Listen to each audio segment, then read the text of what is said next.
और बुलेटिन की शुरुआत करेंगे बड़ी खबर के साथ। आपके साथ मैं हूं जीनत सिद्दीकी। टोक्यो पैरालंपिक में एक और सिल्वर मेडल भारत की झोली में आया है। सुहास एलवाई ने सिल्वर मेडल जीता है और SL4 ग्रुप में उन्होंने मेडल जीता है। गौतम बुद्ध नगर के GMS सुहास एलवाई, जैसे कि हम लगातार बात करें तो दुनिया के नंबर 1 खिलाड़ी से वो जो है अपना फाइनल हारे, लेकिन उन्होंने मुकाबला जबरदस्त रहा अगर हम फाइनल मैच की बात करें।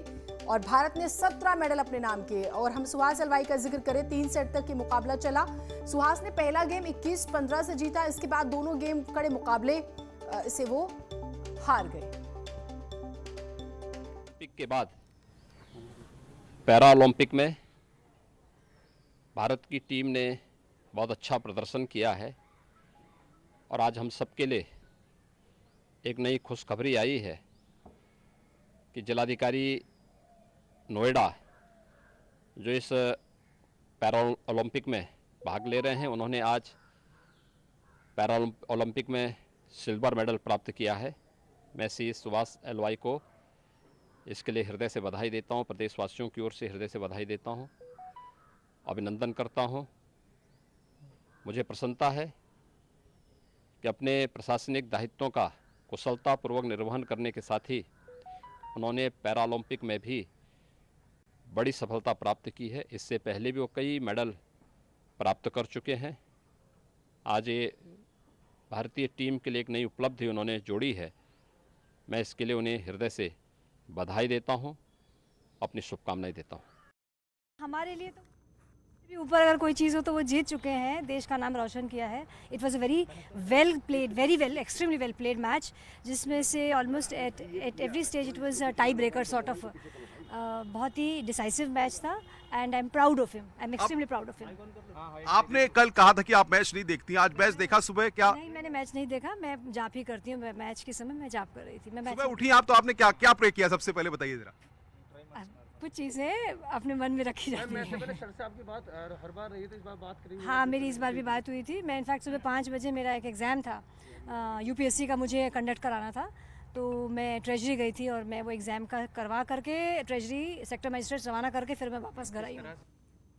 और अनुपम मिश्रा हमारे साथ, हमारे सहयोगी जुड़े हुए हैं। अनुपम, किस तरह से सेलिब्रेट किया जा रहा है, क्योंकि आप वहां परिवार के साथ मौजूद है, बताइएगा जरा। देखिए, सबसे बड़ी बात यह है कि सुहास एलवाई की पत्नी ऋतु सुहास ने कहा कि गिरते हैं घुड़सवार ही मैदान जंग में, लेकिन जोश कम नहीं होता। पैरालंपिक में सिल्वर मेडल जीत करके सुहास एलवाई ने देश का मान बढ़ाया है। इस वक्त उनके घर पर हम मौजूद हैं, कैमरामैन योगेंद्र मेरे साथ हैं। ये सुहास एलवाई का आवास है, मैं तस्वीरें कुछ दिखाना चाहूंगा।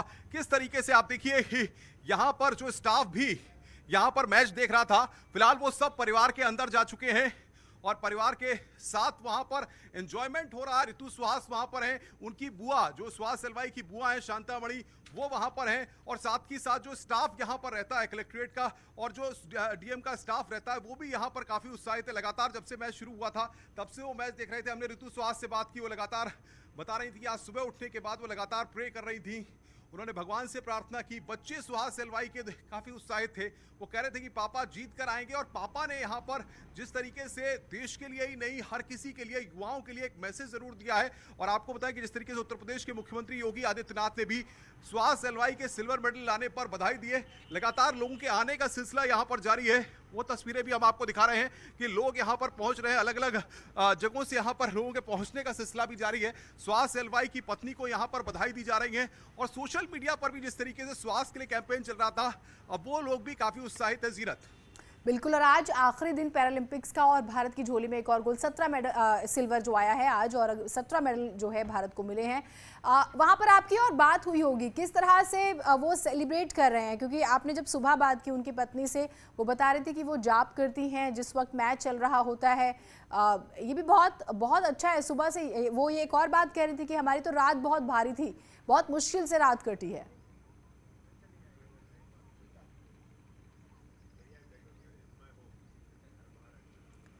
शायद अनुपम तक आवाज नहीं गई है, लेकिन देखिए मुख्यमंत्री जो है उनका ट्वीट हम आपको दिखा रहे हैं। उन्होंने ट्वीट किया है, बैडमिंटन स्पर्धा का वो जिक्र कर रहे हैं जिसमें सुहास एलवाई जो है मेडल जीते हैं, तो उन्होंने तारीफ की। और आपने देखा कि लगातार उन्होंने हौसला बढ़ाया, जब फाइनल पक्का किया तो भी उन्होंने जो है हौसला बढ़ाया था। और ये ट्वीट हम आपको दिखा रहे हैं। और जो मैच था देखिए 21-15 से पहला सेट जीता। दूसरे गेम की बात करें तो लुकास ने जो है आखिरी दोनों गेम 21-15 और 17-21 से जीते, यानी कि मुकाबला बहुत कड़ा था। और देखिए भारत की जब हम बात करें तो भारत ने 17 मेडल अपने नाम किए हैं। अब तक 53 साल में 11 पैरालंपिक्स में 12 मेडल आए। 1960 से पैरालंपिक हो रहा है, भारत 1968 से इसमें हिस्सा ले रहा है। 1976 और 1980 में भारत ने हिस्सा नहीं लिया। टोक्यो में अब तक 4 गोल्ड, 7 सिल्वर और 6 ब्रॉन्ज मेडल मिले हैं। तो ये आंकड़ा भी हम आपको बता रहे हैं। लेकिन हाँ, अब जो है कि कैसे स्वागत होगा। अनुपम, हम सुन रहे थे सुहास एलवाई की जो पत्नी है वो बता रही थी कि हमारे लिए रात काटनी बहुत मुश्किल थी। होता है, ये एक्साइटमेंट होती है और उसमें इस तरह से आप प्रे करते रहते हैं।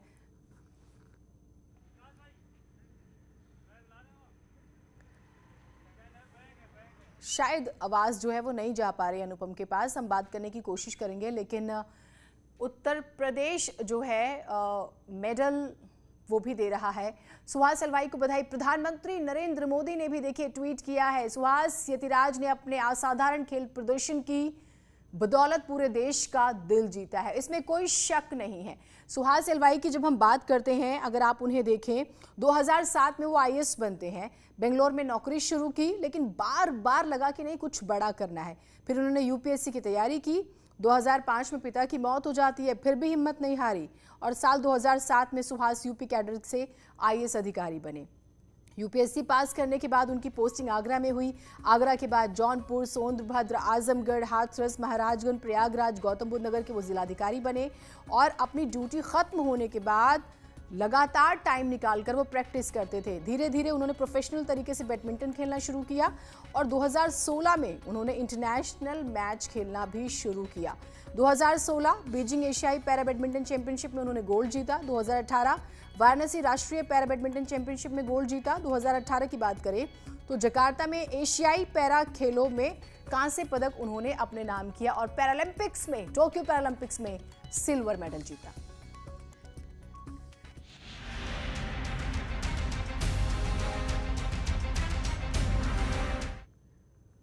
और अब बात करेंगे आज होने वाली किसानों की महापंचायत की। मुजफ्फरनगर के जीआईसी मैदान में आज संयुक्त किसान मोर्चा के आह्वान पर किसान मजदूर महापंचायत बुलाई गई है। कृषि सुधार कानूनों के खिलाफ ये महापंचायत हो रही है। किसान तीनों कानून वापस लेने और एमएसपी की गारंटी देने की मांग कर रहे हैं। महापंचायत में शामिल होने के लिए दूर दराज से किसानों के पहुंचने का सिलसिला जारी है। महापंचायत में शामिल होने आ रहे किसानों के लिए बीकेयू ने जगह जगह किसानों के रुकने और खाने की व्यवस्था की है। महापंचायत की सुरक्षा व्यवस्था के कड़े इंतजाम किए गए हैं। अगर हम बात करें तो 22 सेक्टरों में इस पूरे एरिया को, जनपद को बांटा गया है। सभी सेक्टर्स पर एक मजिस्ट्रेट, एक सीओ की फोर्स को तैनात किया गया है।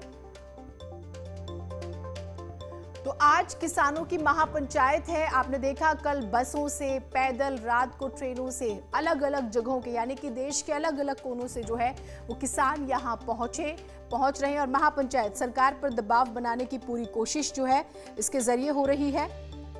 और बेहद ही आप ये देखिए कि एक दबाव जिसका हम जिक्र कर रहे हैं, बाकायदा ये कहा गया है कि सभी जो है गांव के लोग 2-2 किलो आटे की रोटियां बनाएंगे। यहाँ महापंचायत में जो लोग आ रहे हैं दूर दराज से किसान, उनके खाने की व्यवस्था जो है की जाएगी। किसी तरह की उन्हें दिक्कत नहीं होनी चाहिए। सुरक्षा के लिहाज से भी हम आपको बता रहे हैं कि किस तरह से सुरक्षा व्यवस्था जो है वो की गई है। तो सरकार पर दबाव बनाने की कोशिश महापंचायत का हम जिक्र कर रहे हैं और शहर के जीआईसी ग्राउंड में हो रही है। 5 लाख किसानों के पहुंचने का दावा है। नरेश टिकैत के बेटे गौरव खुद आयोजन का जिम्मा संभाले हुए हैं और करीब 250 लोग मैदान से पानी निकालने में जुटे रहे। तैयारियों की बात करें और बाकायदा 500 जगहों पर भंडारे भी किए जाएंगे जो दूर दराज से लोग आ रहे हैं। 5000 कारीगर जुटे हैं खाने की व्यवस्था के लिए। शहर को किसान एकता जिंदाबाद, किसानों की ताकत दिखाने की जो है कोशिश हो रही है, ये कहा जा रहा है। और मुजफ्फरनगर की इस जमीन से सरकार पर भारी दबाव बनाने की भी कोशिश हो रही है। महापंचायत के लिए अगर हम बात करें, एक मंच बनाया गया है बाकायदा, बड़ा सा 100 फीट लंबा, 100 फीट चौड़ा, ऊंचाई इसकी 10 फीट है। महापंचायत में आने वाले किसानों को यहीं से संबोधित किया जाएगा। सामने जो ग्राउंड है वहां भी टेंट लगाए गए हैं। ग्राउंड में 100 फीट की ऊंचाई पर एक बड़े पोल पर तिरंगा भी लहरा रहा है। तो ये तैयारियां हैं, प्रशासन भी तैयार है, सुरक्षा व्यवस्था के भी जो है पूरे इंतजाम है। देश के कोने कोने से किसान महापंचायत में पहुंच रहे हैं, यहाँ रुकने और खाने की व्यवस्था उनकी की गई है। और देखिए 500 जगहों पर भंडारे होंगे जिसका हम जिक्र कर रहे हैं। महापंचायत में हिस्सा लेने के लिए देश भर से किसान यहां आने शुरू हो गए हैं और तस्वीरें आपको हम लगातार दिखा रहे हैं। विनेश पवार हमारे सहयोगी जुड़े हुए हैं। विनेश, आप वहां पर मौजूद हैं, जरा बताइए किस तरह से लोग पहुंच रहे हैं और संख्या के हिसाब से क्या नजर आ रहा है, वहां पर क्या तैयारियां हैं? देखिए, जो किसानों के जो आने का सिलसिला था वो रात से ही जारी है। लगातार किसान रात से ही आना शुरू हो गए थे और इस वक्त मैं राजकीय इंटर कॉलेज का मैदान पर ही मौजूद हूँ, जीआईसी ग्राउंड पर ही, जहाँ पर ये पूरा महासम्मेलन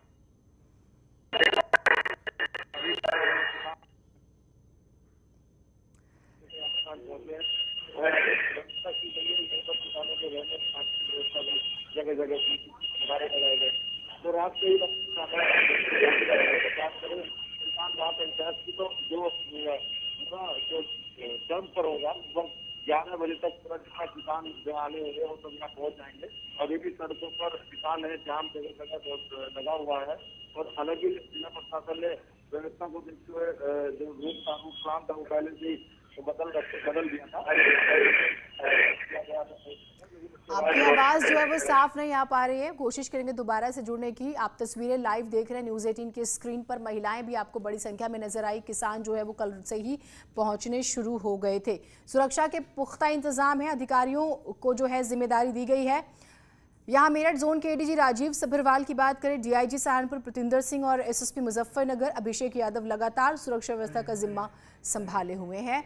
तो कुल मिलाकर जो है ये महापंचायत सरकार पर दबाव बनाने की बड़ी कोशिश। एक छोटा ब्रेक ले रहे हैं, कहीं मत जाइएगा।